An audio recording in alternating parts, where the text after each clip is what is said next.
everyone. I'm Kathy Denman, and I want to welcome you to Denman's Den. This is my first YouTube broadcast, and I also have a page on Facebook called Denman's Den, and I'm trying to expand my platform a little. And for this first broadcast, I'd like to help you get to know me a little bit better, because then it will, I think, give you a better foundation for my writing as well as the things that I share on this channel. So let me begin by sharing with you that one of my favorite hobbies is creating fabric art, and I use needle and thread, whether it is in embroidery or cross stitch or latch hooking or crocheting. My art is a constant reminder that in the tapestry of human existence, every thread is unique, and it is pulled through the material of my life and yours too. From the subtle stitching together of places, people, experiences, dreams, and unexpected twists and turns. So this story that I'm about to share is kind of the stitching together in long and short stitches of my own winding journey. It's a brief history, perhaps, compared to my 70 years of life. There's a lot more that I could say than I will say, but it is one rich in discovery, in a lot of pain and suffering, and also in challenge and in growth. My life began in Stockton, California on August 23rd, 1955.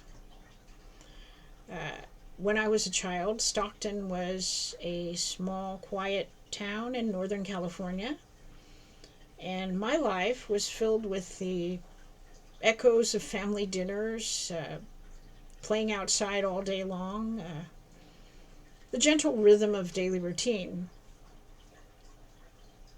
I remember riding my bicycle through familiar streets, going to Mass on Sunday mornings, playing games with my younger brother and sister and with the neighborhood kids, and spending long summer days in the public library, losing myself in the wonder of books and their stories. And probably one of the most poignant memories I have is the gentle sounds and smells of my mother percolating coffee early each morning. School days, like your school days, were filled with friends and learning, and I attended a Catholic school, and it was the same kind of thing there, filled with friends and learning. And the classrooms, I remember their chalk-dusted air and the creaky wooden floors that smelled of pine-scented polish, and the old wooden desks and chairs with compartments underneath to put your books and things, and these big, tall windows in each classroom that for me became my first windows into a larger world that my imagination was only just beginning to discover.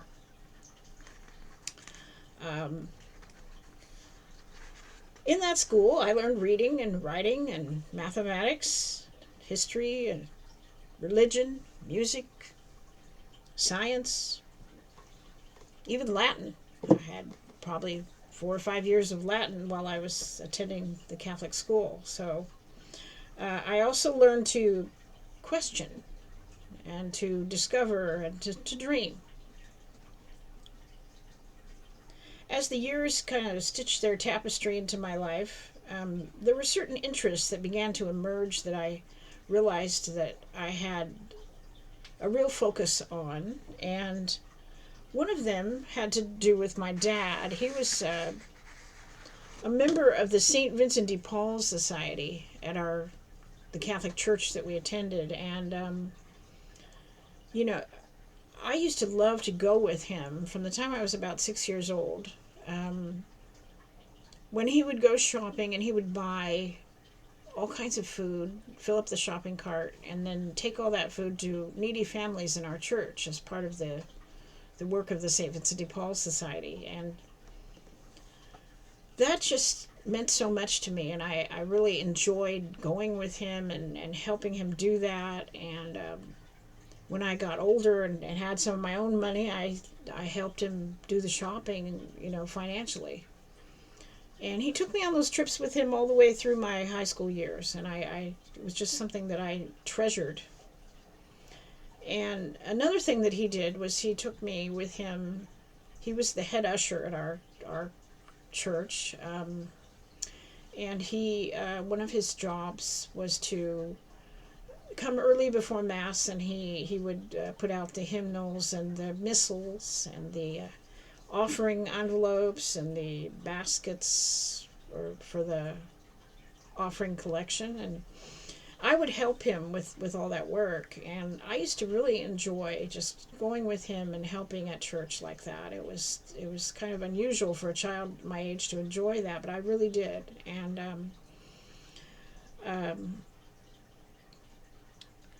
at that time, right around that time, I also discovered that music captivated me very much. And when I was 12 years old, I decided to learn how to play the clarinet. And around that same time, I decided to join the choir at church. And so music became a big part of my life from that point on.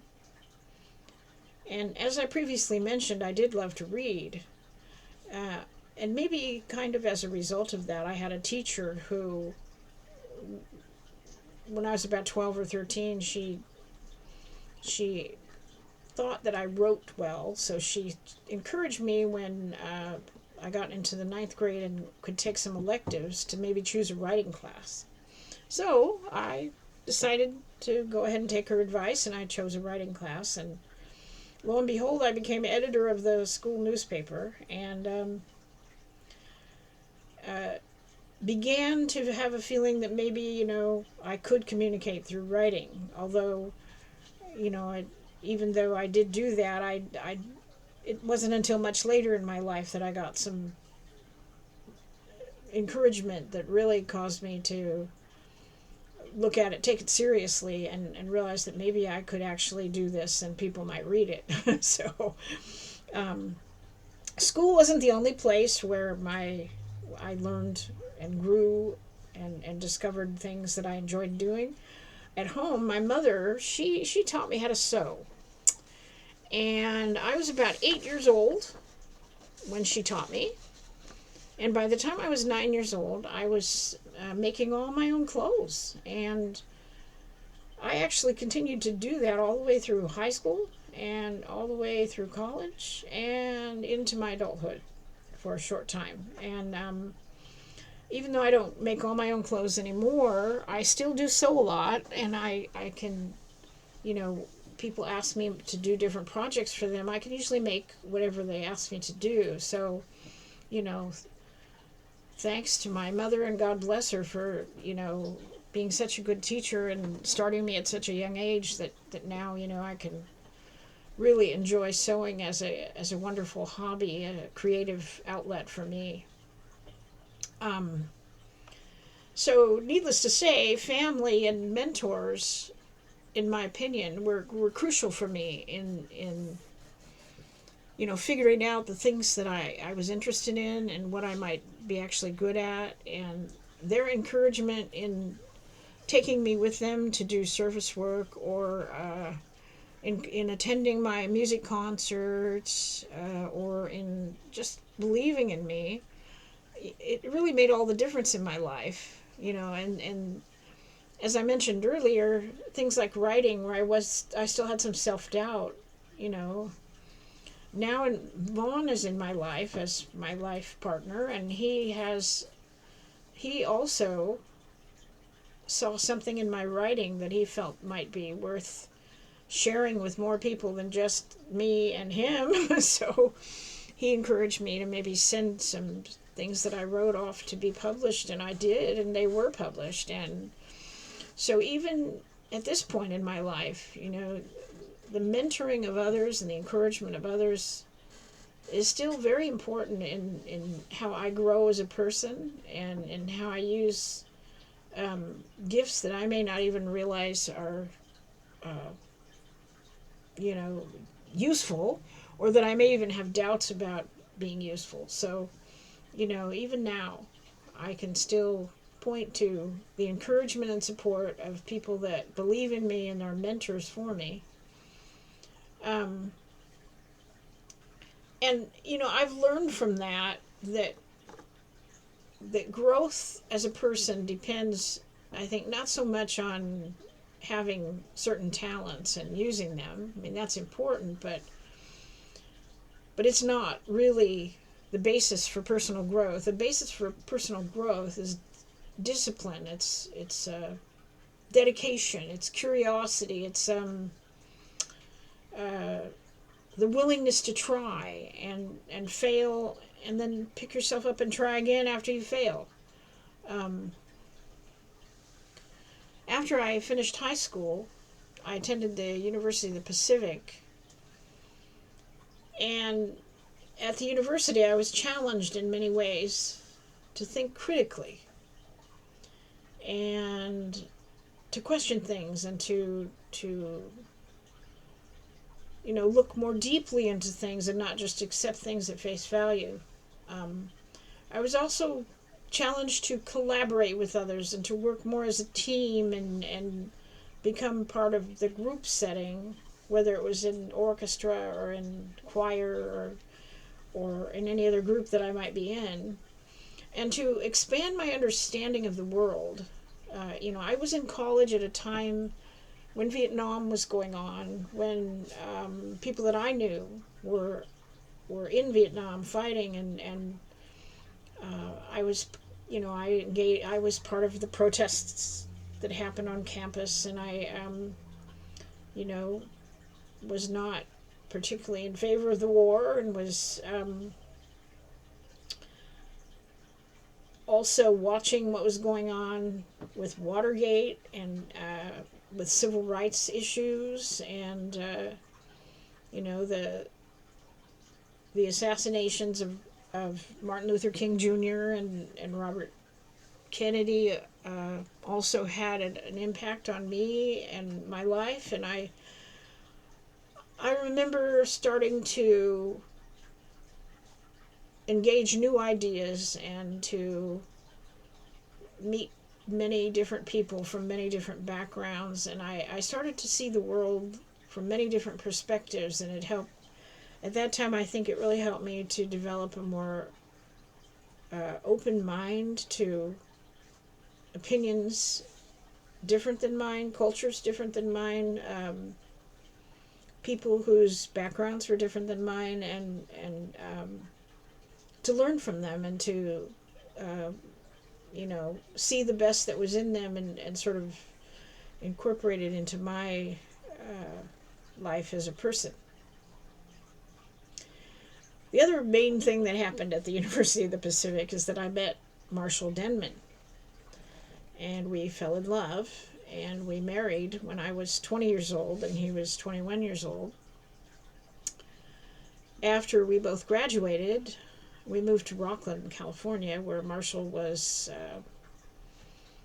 he became a music teacher in the nearby town of Roseville, and I began working as a music tutor of woodwinds and piano, and in the evenings I played in the Sacramento Symphony, played the clarinet in the symphony.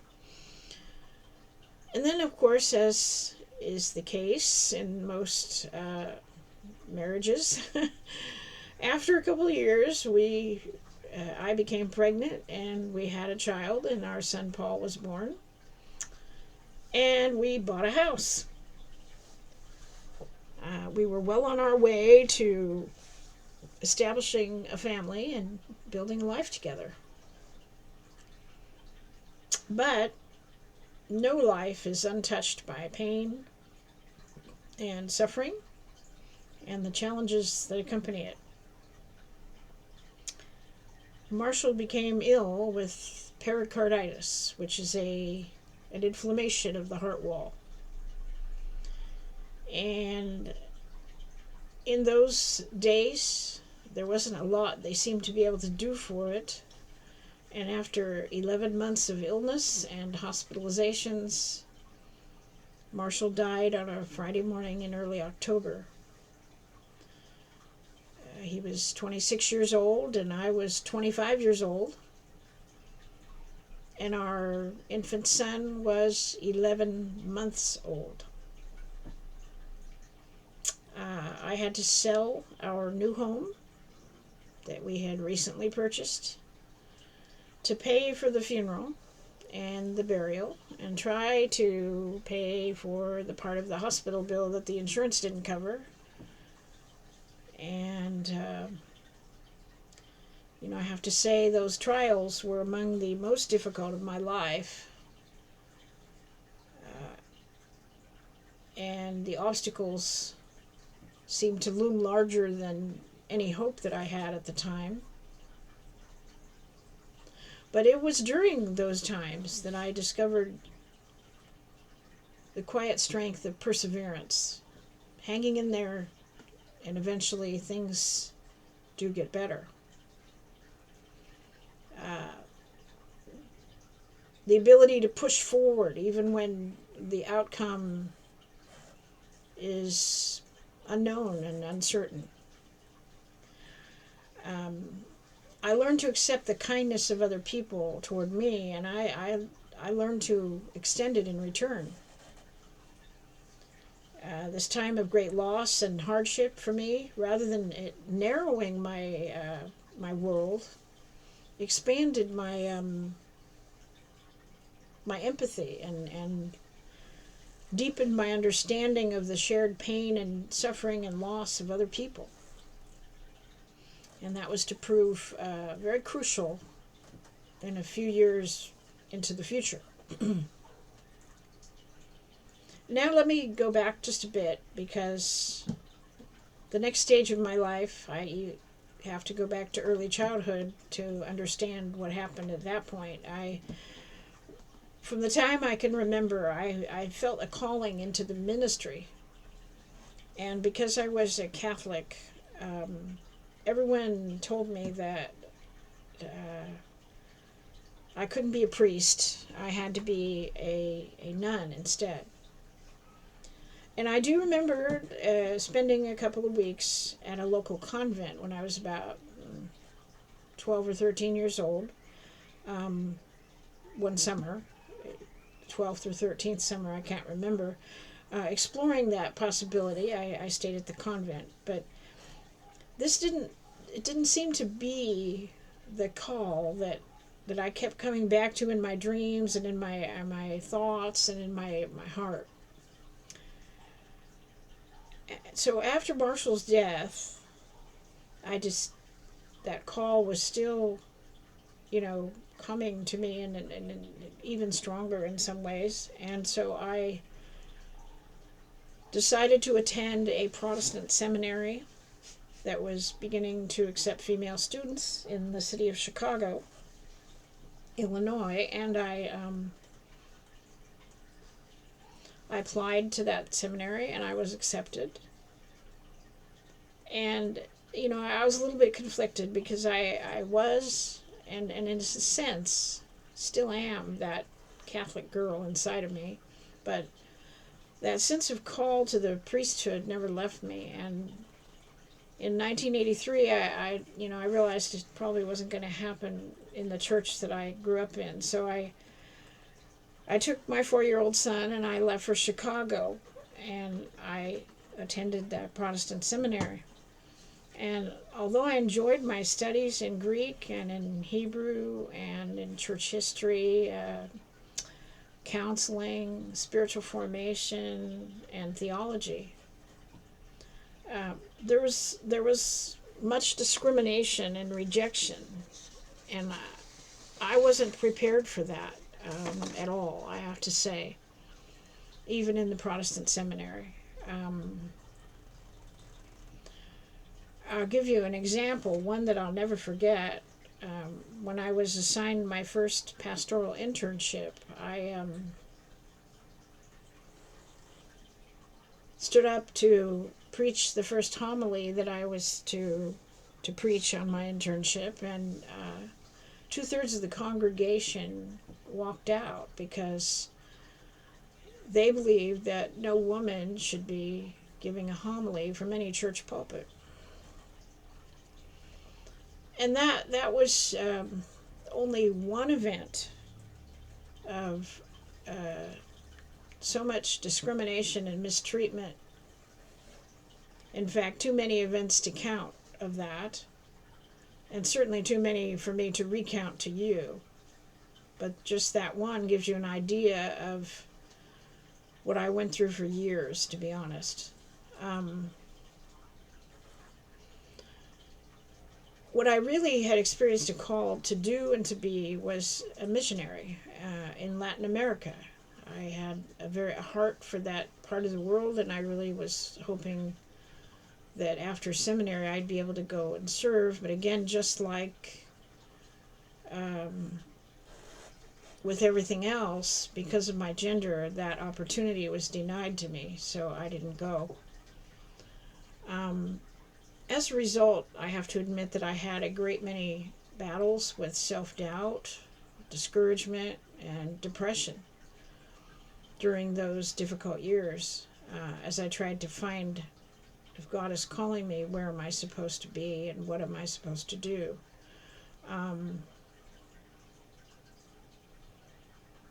then came something that helped to give me some direction, and that was clinical pastoral education. Clinical pastoral education is basically the requirement for a Master of Divinity degree for any seminarian, regardless of their denomination, and it involves serving 3 or 6 months as a chaplain in a hospital, a nursing home, maybe as in a prison or some other place where you're doing some one-on-one counseling and visiting with people that are, well, they're going through some pain and suffering. So for me, I found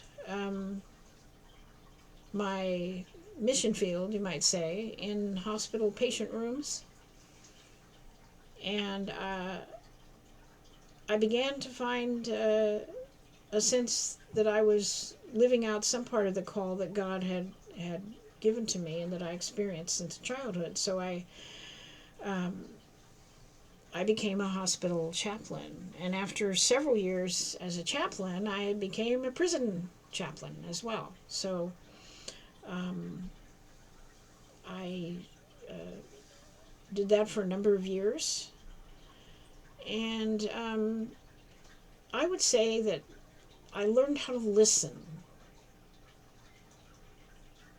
And I learned to see more profoundly the unseen intricacies of suffering and of human suffering and pain, and how to utilize the sensitivity and compassion that was within me to bring companionship and love to other people. No, I'm not going to lie, the quiet battles with self-doubt, they still happened from time to time.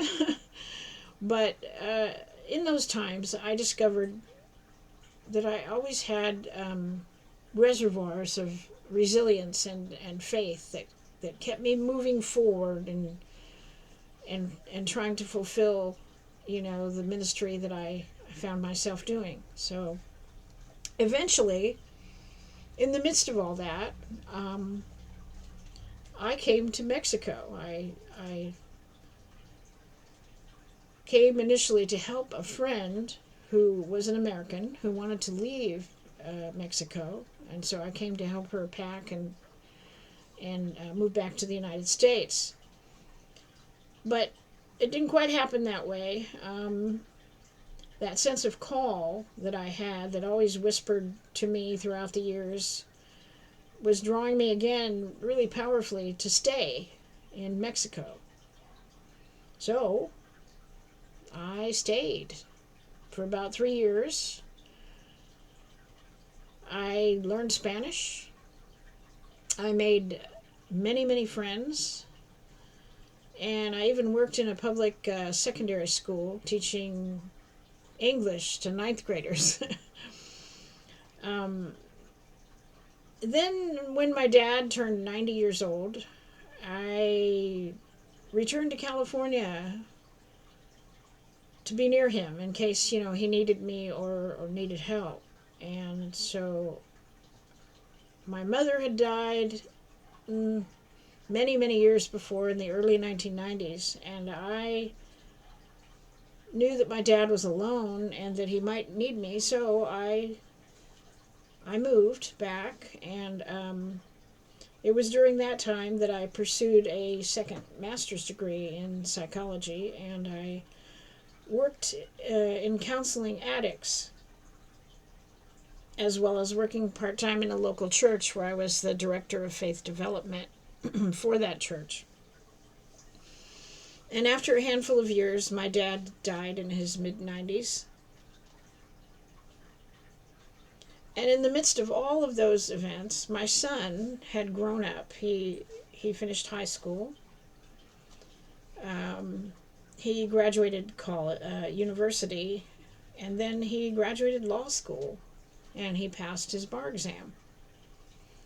And in the midst of all that, he met, fell in love with, and married his wife, and they started a family. And I now have 2 beautiful grandchildren that are both teenagers now. And although they live really far away in Toronto, I love them more than words can express. And I miss them terribly. Life, of course, is not a straight line. We know that. There have been moments when uncertainty and fear returned, and when my plans had to be rewritten or redone, and I faced crossroads that I hadn't expected. One of the biggest ones was that I was diagnosed with Parkinson's disease in my early 40s. And at first, I just needed a pill every day to keep everything under control. And I hardly noticed that I even had it. It just wasn't even a problem, really. But as the years have passed, it slowly became more challenging to manage the disease. And with each new challenge, I had to draw upon the lessons that I'd already learned from the past of, seeking out support when I needed it from those around me. I also had to adapt. I had to learn new skills and find new passions to pursue. I have learned over the years that resilience is really not about the absence of difficulty. It's more about finding the courage and the strength and the willingness to begin again when things get really difficult, to the point of having to change everything. As I have reflected on my story and sharing it with you, I'm seeing, as we're talking, a life shaped by circumstances and by choices, by faith and by family, by calling and by crucible, by rejection and by renewal. There have been triumphs and disappointments and joy and sorrow and doubts and faith all through my life. But, through it all, I have grown and become, well, obviously older, but not just older, more compassionate, more attuned to the beauty around me, and not just beauty in nature, but the beauty of everyday life and the beauty in other people around me. And hopefully I've become a little wiser too. In a month, I will complete 70 years of life, and I look forward to the adventures yet to come, to the lessons that are waiting for me to learn them, and for the chance to continue growing as a person, and to sharing and making a positive difference in the lives of other people, and sharing with them, like I'm doing with you, the love that I have within me, that I do want to share with people around me. um, though this account is but a brief history, although you might not have felt it was that brief, believe me, it was compared to what all that my life was full of. It does give you a foundation as to why I write, the things that I write, uh, why I share what I share, and have the particular perspective that I have about, politics, music, art, Latin America, faith, life, and above all, about love. Um, I want to thank you for listening to my story, and I would just ask you, please, to return to my channel and please subscribe to it, and feel free to ask questions, and to comment, and to share anything that you want in the space underneath for comments and sharing and for questions. And I promise you that I will try to reply to as many of them as I possibly can. And again, please like and share my channel, and subscribe to it. And I wish you a very blessed day and evening. And I will see you next time here on Denman's Den. Thank you so much for being here. Bye.